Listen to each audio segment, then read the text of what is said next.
오늘 하나님께서 우리에게 주시는 말씀은 출애굽기 20장 1절에서 6절까지 말씀입니다. 출애굽기 20장 1절에서 6절의 말씀 함께 보겠습니다. 같이 봅니다. 출애굽기 20장 1절에서 6절까지 말씀입니다. 구약성경 112쪽입니다. 함께 봅니다. 하나님이 모든 말씀으로 말씀하여 이르시되 나는 너를 애굽 땅 종 되었던 집에서 인도하여 낸 내 하나님 여호와니라. 너는 나 외에는 다른 신들을 내게 두지 말라.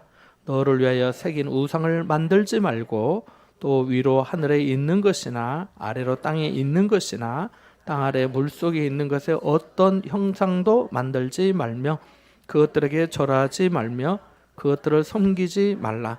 나 내 하나님 여호와는 질투하는 하나님인즉 나를 미워하는 자의 죄를 갚되 아버지로부터 아들에게로 3, 4대까지 이르게 하거니와 나를 사랑하고 내 계명을 지키는 자에게는 1000대까지 은혜를 베푸느니라. 아멘.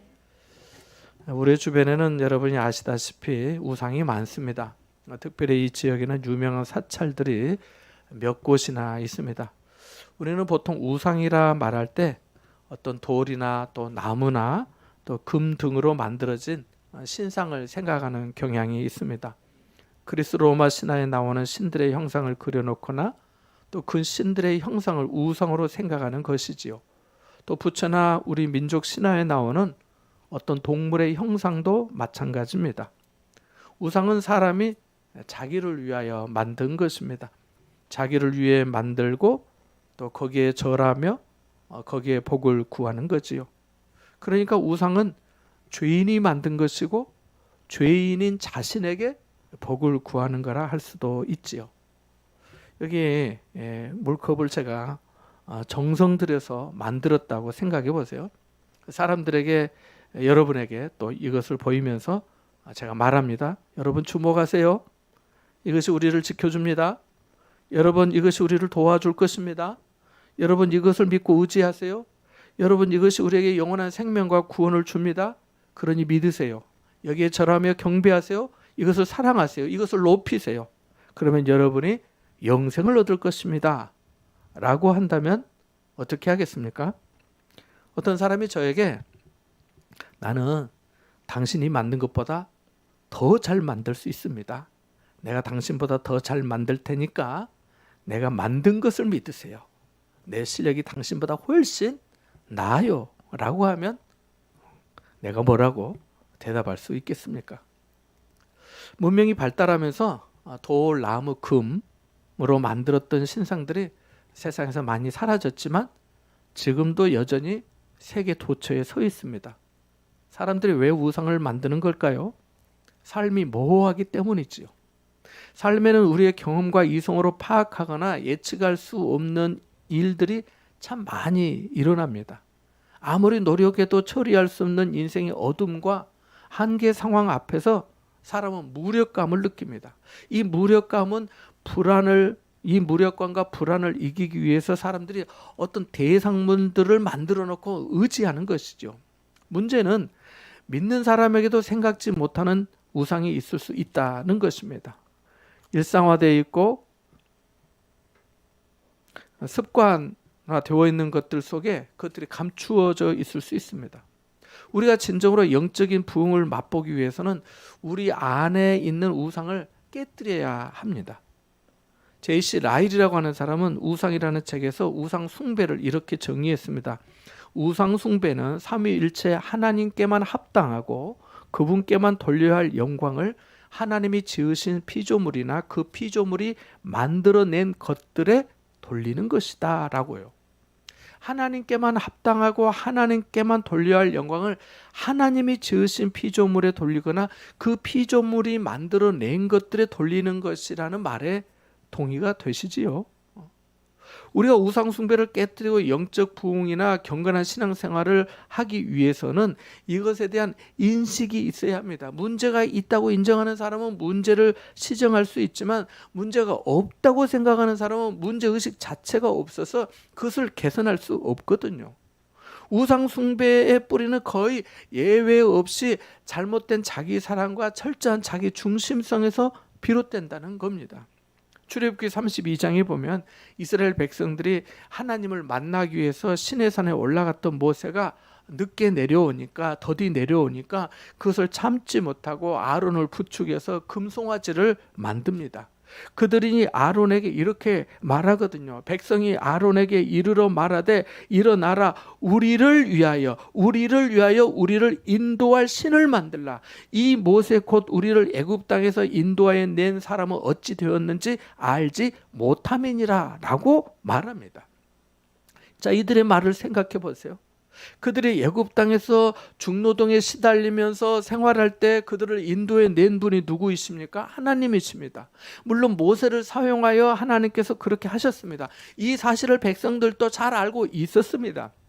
그럼에도 불구하고 백성들은 마치 모세 혼자 자신들을 인도해 낸 것처럼 그 사실을 애써 부정하고 있습니다. 뿐만 아니라 그들이 아론에게 우리를 위하여 우리를 인도할 신을 만들라라고 말한 겁니다. 사람들이 우상을 왜 만드는 겁니까? 우리를 위하여, 다른 말로 하면 자신을 위하여, 나를 위하여 만드는 거지요. 나가 모여서 우리가 된 거잖아요. 우리를 위하여 우리를 인도할 신을 만들라라고 한 거니까요. 함께 본문 3절에서 5절까지 말씀을 우리 한번 읽어볼까요? 오늘 본문 3절부터 5절까지 말씀 한번 읽어보겠습니다. 같이 봅니다. 너는 나 외에는 다른 신들을 내게 두지 말라. 너를 위하여 새긴 우상을 만들지 말고 또 위로 하늘에 있는 것이나 아래로 땅에 있는 것이나 땅 아래 물속에 있는 것에 어떤 형상도 만들지 말며 그것들에게 절하지 말며 그것들을 섬기지 말라. 나 내 하나님 여호와는 질투하는 하나님인즉 나를 미워하는 자의 죄를 갚되 아버지로부터 아들에게로 3, 4대까지 이르게 하거니와. 아멘. 사람들이 우상을 만드는 것은 철저히 자신을 위한 것입니다. 자기 중심성, 잘못된 자기 사랑에서 비롯된 것이지요. 레위기 26장 1절에도 보면 너희는 자기를 위하여 우상을 만들지 말지니 라고 말씀합니다. 신명기 4장 6절에도 보면 그리하여 스스로 부패하여 자기를 위해 어떤 형상대로든지 우상을 새겨 만들지 말라라고도 말씀합니다. 성경 말씀은 틀린 말씀이 없습니다. 왜냐하면 하나님의 말씀이기 때문이죠. 사람을 지으신 분, 우주를 창조하신 분, 우리의 생각과 걸음을 감찰하시는 분께서 하신 말씀이니 틀릴 수가 없죠. 사람이 자기를 위하여 우상을 만든다는 말씀도 마찬가지죠. 자기만 생각하는 것을 우리가 이기적이라 그렇게 말하죠. 자기만을 위하는 것을 또 자기 사랑이라고도 합니다. 자기 중심, 자기 자랑, 자기 뜻대로 되어야 한다는 것 모두 다 자기를 위하는 이기심. 이것은 결국 이 교만과 맞닿아 있습니다. 그러니까 우상 숭배는 무지이기도 하지만은 교만이라 할 수도 있습니다. 교만은 어떤 특징이 있나요? 교만은 자신이 영광을 받아야 합니다. 자기가 높여져야 합니다. 하나님께 돌려야 할 영광을 자신이 가로채는 겁니다. 하나님께서 받으셔야 할 칭찬과 존귀와 권세와 능력과 영광을 자신이 취하려나 하는 것입니다. 이러한 이유 때문에 하나님이 우상 숭배를 굉장히 싫어하십니다. 사도 바울은 골로새 교회 성도들에게 쓴 편지 골로새서 3장 5절에 이렇게 말합니다. 그러므로 땅에 있는 지체를 죽이라. 곧 음란과 부정과 사욕과 악한 정욕과 탐심이니 탐심은 우상 숭배니라고 합니다. 우리가 땅에 발을 딛고 살고 땅에다 농사하면서 그걸 얻은 것으로 나온 것으로 먹고 삽니다마는 우리가 땅만 쳐다보고 사는 사람이 아니잖아요. 우리가 돌아갈 번향을 기다리고 바라보며 사는 사람이잖아요. 그래서 땅에 있는 지체를 죽이라고 한 겁니다. 땅만 생각하는 것은 이 세상만 생각하고 사는 거 아니겠습니까? 하늘의 소망 없이 빈 껍데기로 사는 거 아니겠습니까?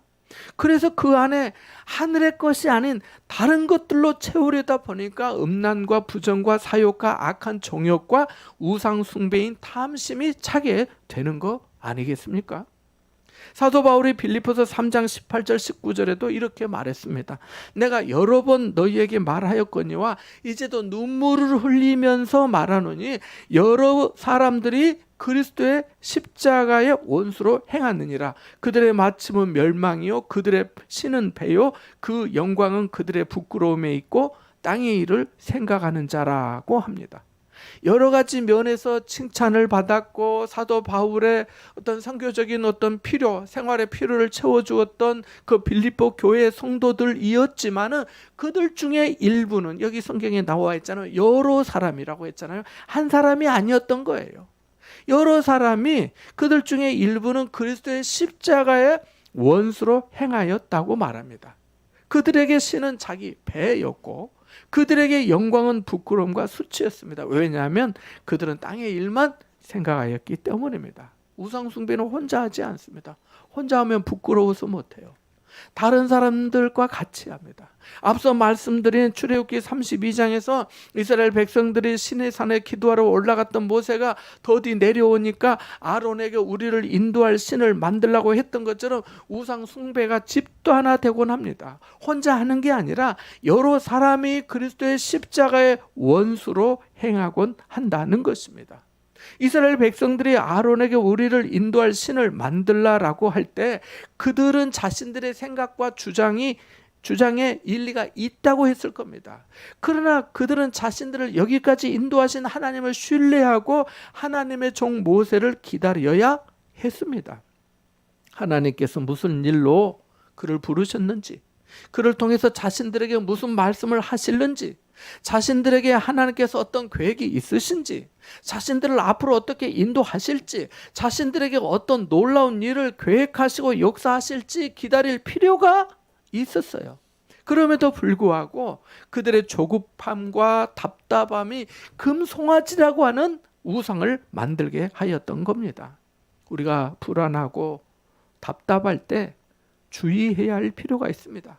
조금 더 기다려야 할 때가 있다는 겁니다. 이스라엘의 초대 왕으로 세움받은 사울이 실패한 이유가 무엇인가요? 처음에 그는 겸손한 사람이었습니다. 남들이 자기를 이렇게 높여 세워주고 뭐하면 부끄러워하는 사람이었어요. 겸손하고 부끄러워했던 그가 넘어진 이유가 뭔가요? 블레셋과의 전쟁에서 길갈에 오기로 했던 사무엘 선지자가 더디 오니까 조급하고 답답해서 자기가 임의로 번제를 드렸다가 그렇게 된 거 아닙니까?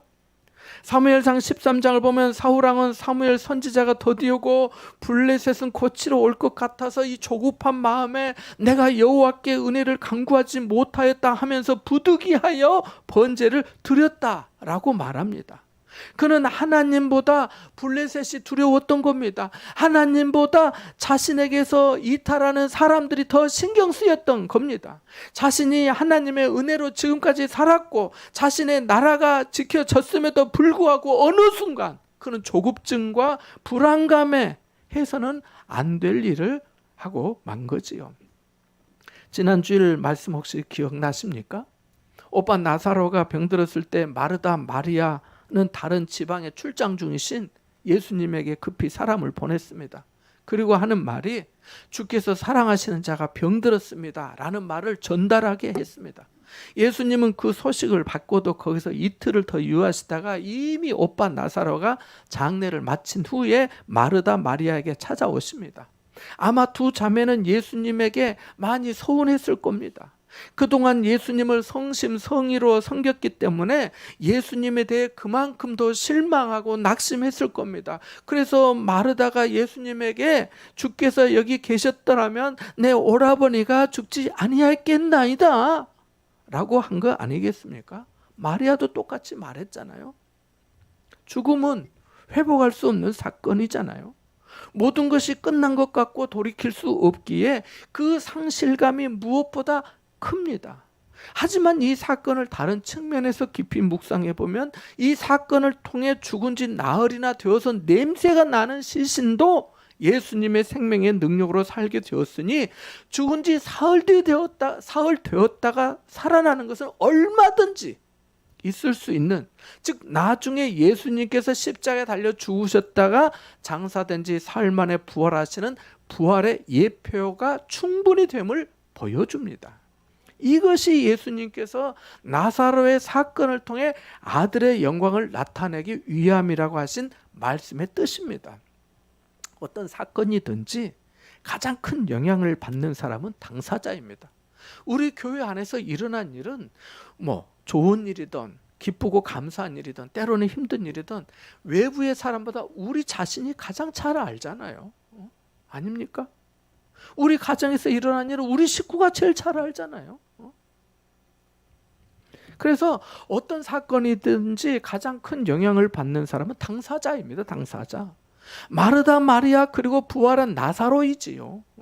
마르다 마리아가 예수님에게 주께서 여기 계셨더라면 내 오라버니가 죽지 아니하였겠나이다 라고 말했는데, 두 사람이 부활한 오빠 나사로를 만나고 어떻게 되었을까요? 아마 예수님에게 이렇게 말하지 않았을까요? 성경에 나와 있지 않지만 생각해 볼 수 있잖아요. 주님, 저희가 잘못했습니다. 저희가 주님을 아직도 온전히 믿지 못하고 알지 못했어요. 주님만이 생명이시며 부활이심을 믿습니다. 지금부터는 주님의 뜻이 우리 안에 이루어지기를 원할 뿐입니다. 이제 땅의 것만 생각하는 신앙으로 살지 않고 하늘의 소망으로 살게요. 주님의 마음을 헤아리지 못하고 믿지 못하고 이기적이고 어리석게 교만했던 저희를 용서해 주세요. 주님 정말 죄송합니다. 그리고 주님을 사랑합니다. 라고 하지 않았을까요? 장로교를 시작한 종교개혁자 장깔뱅은 인간의 마음은 우상을 만들어내는 우상 공장이다는 말을 했습니다. 우상이 외부적인 요인으로 생기는 것이 아니라 사람의 마음에서 나온다는 겁니다. 그것도 한 번만 나오는 것이 아니라 제품을 만들어내는 회사의 공장처럼 그렇게 끊임없이 생산된다고 합니다. 맞는 말 아닌가요? 함께 읽은 본문 4절에서 6절에 보면 다른 계명과 달리 부연 설명이 되어 있습니다. 다른 계명에는 뭐하지 말라 이렇게 짧은 명령으로 마치는데 우상 숭배하지 말라는 말씀에는 설명을 해주셨어요. 그만큼 하나님께서 신경을 쓰셨다는 거 아니겠습니까? 놓치지 말아야 할 것은 5절 6절에 나 네 하나님 여호와는 질투하는 하나님인즉 나를 미워하는 자의 죄를 갚되 아버지로부터 아들에게로 3, 4대까지 이르게 하거니와 나를 사랑하고 내 계명을 지키는 자에게는 1000대까지 은혜를 베푸느니라고 하십니다. 하나님께서 자신이 어떤 하나님이라고 말씀하십니까? 질투하는 하나님이라고 하십니다. 아가서 8장 6절에 보면 사랑은 죽음같이 강하고 질투는 수월같이 잔인하며 불길같이 일어나니 그 기세가 여호와의 불과 같다라고 말씀합니다. 질투가 지옥처럼 잔인하다고 합니다. 그러니까 하나님이 우상 숭배를 굉장히 완전히 싫어함을 알 수 있습니다. 우상을 만들고 거기에 절하고 그것을 섬기며 추종하며 하나님에게 돌려야 할 영광을 우상에게 돌리고 하나님에게 속하여 할 것을 자기 주머니에 채우거나 우상에게 바친다면 하나님께서 그것을 용납하지 못하신다는 겁니다. 보세요. 10계명 중 어느 계명에 이렇게 질투하는 하나님이라고 하신 말씀 있나요? 없습니다. 질투는 사랑이 없으면 없는 거잖아요. 하나님께서 우리에게 독생자 예수님을 내어주시기까지 사랑하셨기에 하나님께서 이렇게 말씀하시는 겁니다. 하나님께서 내주신 것 없이 해주신 것도 없으면서 이렇게 말씀하셨으면 인간은 자신을 지어주신 은혜도 모르고 아마 이렇게 말했을지 모릅니다. 하나님이 내게 해주신 게 뭐 있다고 그렇게까지 말씀하십니까? 라고 했을지도 모릅니다. 우상숭배가 심각한 문제인 것은 첫째로 그것이 하나님에 대한 믿음 신뢰의 문제이기 때문입니다. 본문 1절 2절을 다시 한번 읽어볼까요? 1절과 2절입니다. 이 신학적으로 매우 중요한 말씀 구절이거든요. 이어진 10계명의 전제가 되기 때문에 그래요. 밑줄을 그어 놓으세요. 같이 읽어보겠습니다. 1절 2절입니다. 하나님이 이 모든 말씀으로 말씀하여 이르시되 나는 너를 애굽 땅 종 되었던 집에서 인도하여 낸 내 하나님 여호와니라. 아멘.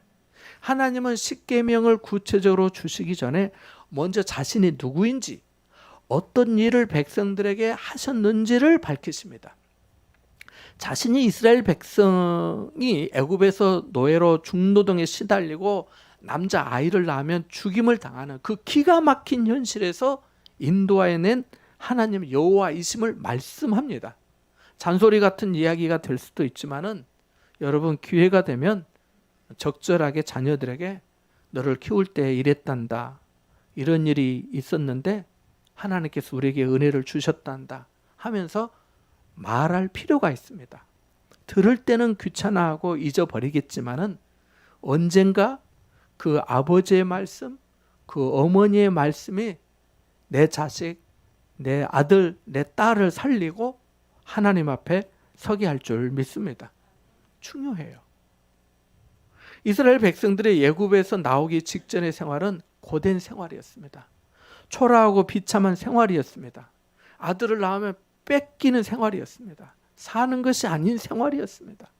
그런데 하나님께서 그들의 부르짖음과 고욕을 보시고 모세를 보내 구원해 주셨어요. 10가지 재앙을 애굽 땅에 미사일처럼 쏟아 부으시고 바로 왕의 항복을 받아내서 구원해 주셨습니다. 이제 이스라엘 백성들은 그 하나님을 기억해야 했습니다. 은혜를 알아야 했습니다. 그 은혜 앞에 감사하며 겸손히 섬겨야 했습니다. 억지로 섬기는 것이 아니라 은혜 입은 자로서 마땅한 모습이어야 했습니다. 그런데도 안타깝게도 그러한 입장은 얼마 못 갔습니다. 시편 106편 19절에서 21절 사이에 보면 이렇게 말씀합니다. 그들이 호렙에서 송아지를 만들고 부어 만든 우상을 경배하여 자기 영광을 풀 먹는 소의 형상으로 바꾸었도다. 애굽에서 큰 일을 행하신 그의 구원자 하나님을 그들이 잊었나니 라고 말씀하고 있거든요. 단순히 잊은 정도만이 아닙니다. 우상 숭배는 영혼의 수렁과 같아서 시간이 지날수록 우리를 더 깊이 빠져들게 합니다. 그래서 호세아 선지자는 하나님의 마음을 대변하며 이스라엘 백성들의 죄를 이렇게 고발합니다. 호세아 2장 8절에 보니까 곡식과 새 포도주와 기름은 내가 그에게 준 것이요 그들이 바알을 위하여, 바알은 우상의 이름입니다. 바알을 위하여 쓴 은과 금도 내가 그에게 더하여 준 것이거늘 그가 알지 못하도다 라고 말씀합니다. 우상에게 하는 모든 것도 사실은 하나님께서 주신 것인데 주신 하나님을 잊어버리고 오히려 바알 우상만을 섬겼다는 것입니다. 우리는 하나님이 나를 어떻게 인도해 주셨는지, 그 하나님이 내게 어떤 분이신지 잊지 않도록 해야 합니다. 자기만 생각하는 이기심과 교만에 빠지면 바로 까먹습니다. 내가 중심이니까, 내가 먼저니까. 우리가 영적으로 늘 새롭게 위해서 우리는 하나님을 더욱 신뢰해야 합니다.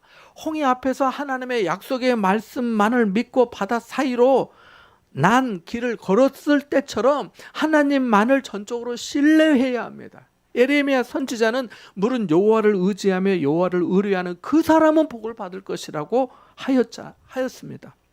주님을 신뢰하면 주님 한 분만으로 만족하게 됩니다. 그러면 찬양이 저절로 나옵니다.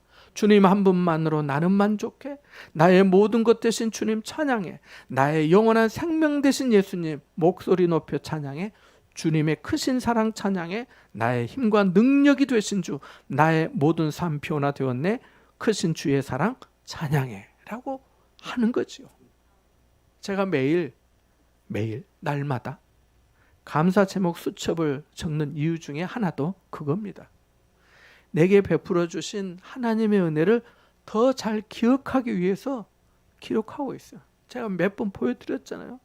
지금 매년 쓰니까 10몇 권 됩니다. 10몇 년 됐기 때문에. 여러분도 매일 수첩이나 아니면 핸드폰에 감사 제목 한 가지 이상, 한 가지라도 메모해 보세요. 둘째로 우상 숭배는 지식의 문제입니다. 무슨 문제라고요? 지식의 문제예요. 모르기 때문에 우상 숭배합니다. 호세아서 4장 6절에 내 백성이 지식이 없으므로 망하는도다라고 말씀합니다. 하나님을 안다면 우상 숭배하지 않습니다. 하나님을 정말 안다면 우리의 믿음이 달라집니다. 하나님을 믿는다 하지만 아직 제대로 알지 못하기 때문에 그것을 무지와 교만이라고 합니다. 무지와 그 교만 때문에 하나님을 더 잘 섬기지 못하는 경우가 많습니다. 우상을 만든 사람은 그 우상을 통해 자기 마음대로 하려 합니다. 자기가 만들었으니까 그러지 않겠습니까? 그리고 자신이 만들었기에 자신이 하나님 자리에 있게 됩니다. 내 마음대로 하는 거지요. 그래서 현대인에게 있어 가장 큰 우상은 눈에 보이는 돌이나 나무나 금으로 만든 형상이 아니라 자기 자신이라고 합니다. 자기가 제일이고 우선이고 먼저고 가장 중요하게 여기는 거지요, 자기를. 여기에는 자기 부인이 어렵습니다. 아무든지 나를 따라오려거든 자기를 부인하고 자기 십자가를 지고 나를 따를 것이다. 예수님 말씀하셨는데 십자가는 내려놓고 자기 부인도 어려워요. 하지만 하나님을 알고 지식이 있다면 다르지요. 예수님께서 뭐라고 말씀하셨습니까? 두 주인을 사람이 섬기지 못할 것이다. 너희가 하나님과 재물을 겸하여 섬기지 못할 것이다 라고 말씀하셨잖아요. 재물보다 하나님을 더 섬기게 됩니다. 그는 하나님 앞에 봉사하는 것을 즐거워하고 하나님께 드리는 온전한 11조와 감사의 마음과 또 선교 사업에 필요한 헌금에도 즐거움으로 드리게 됩니다. 하나님 앞에서 자신이 누구인지 아는 사람이 은혜에 응답하는 삶을 사는 거죠. 다윗이 하나님의 성전에 들어가 앉아서 하나님 앞에 기도하면서 말했잖아요. 하나님께서 자신을 양을 따르는 데에서 데려다가 주권자로 삼아 주셨다고 했잖아요. 양 꽁무니 따르던 자신을 왕으로 세워주셨음을 안 겁니다. 그래서 그렇게 춤추며 찬양하고 감사하고 성전을 건축하기 위해서 아낌없는 헌신을 하였던 거 아니겠습니까? 그래서 우상숭배는 지식이 문제입니다. 셋째로 우상숭배는 나만이 아니라 후손의 축복과 저주가 달린 문제이기도 합니다. 5절 6절에 이렇게 말씀했습니다. 나를 미워하는 자의 죄를 갚되 아버지로부터 아들에게로 3, 4대까지 이르게 하거니와 나를 사랑하고 내 계명을 지키는 자에게는 1000대까지 은혜를 베푸느니라. 하나님을 사랑하면 내가 더욱 은혜를 입고 1000대까지 은혜를 주시겠답니다. 얼마나 놀라운 은혜입니까? 불후의 명곡에서 린이 부른 애비라는 노래가 있습니다. 아시는 분도 있을 수 있겠습니다만 결혼식 하는 딸을 향한 아버지의 마음을 표현한 그런 노래입니다. 가사가 이렇습니다. 아장아장 걸음마가 엊그제 같은데 어느새 자라 내 곁을 떠난다네. 강처럼 흘러버린 그 세월들이 이 애비 가슴 속엔 남아있구나. 그래 울지 마라. 고운 드레스에 얼룩질라. 참아야 한다. 애비 부탁은 그것뿐이다. 잘 살아야 한다. 행복해야 한다. 애비 소원은 그것뿐이다. 애비 부탁은 그것뿐이다. 아마 딸을 보내는 아버지의 마음, 엄마의 마음이 다 이와 같을 겁니다. 아들 결혼시키는 부모 마음도 그렇고요. 사랑하는 여러분, 하나님 아버지의 마음도 그러지 않겠습니까? 여인이 그 젖먹는 자식을 잊을지라도 나는 너를 잊지 아니하리라고 하신 하나님은 더 그렇지 않으시겠습니까? 하나님은 우리가 행복하기를 원하십니다. 죄에 매어 있음을 볼 수 없어서 독생자 예수님을 대속자로 보내주신 거 아닙니까? 우리를 얼마나 사랑하시는지를 알수록 우리는 더 감사하고 사랑하고 인내하며 겸손히 헌신하면서 주님을 따를 수 있습니다. 엘리야가 갈멜산에서 이스라엘 백성들을 다 모아놓고 만일 여호와가 만일 하나님이면 그를 따르고 바알이 만일 하나님이면 그를 따르라고 했던 것처럼 우리는 오늘 우리가 섬길 자를 택해야 합니다. 믿음은 늘 하나님을 선택하는 것입니다. 여호수아는 오직 나와 내 집은 여호와를 섬기겠다고 하였습니다. 빌립보 감옥의 간수는 주 예수를 믿으라 그래야면 너와 내 집이 구원을 얻으리라 라고 말을 듣고 자기와 자기 식구는 예수님만 믿고 따르겠다고 하였습니다. 여러분, 우리 삶이 여러 가지 문제의 직면에 있습니다. 하지만 낙심하지 마시고 포기하지 마십시오. 하나님에 대한 믿음과 기대를 내려놓지 마십시오. 하나님은 살아계시고 여전히 우리 삶을 인도하시기 때문입니다. 지금까지 지내온 것이 주님의 크신 은혜라면 앞으로도 동일한 고백을 하게 될 줄 믿습니다. 중요한 것은 우상이 아니라 언제나 어디서나 하나님을 선택하는 겁니다. 성령께서 여러분이 그렇게 할 수 있도록 가르쳐 주시고 도와주실 줄 믿습니다. 이와 같은 은혜가 여러분과 함께 하시기를 축원합니다. 잠시 말씀을 묵상하며 기도하겠습니다.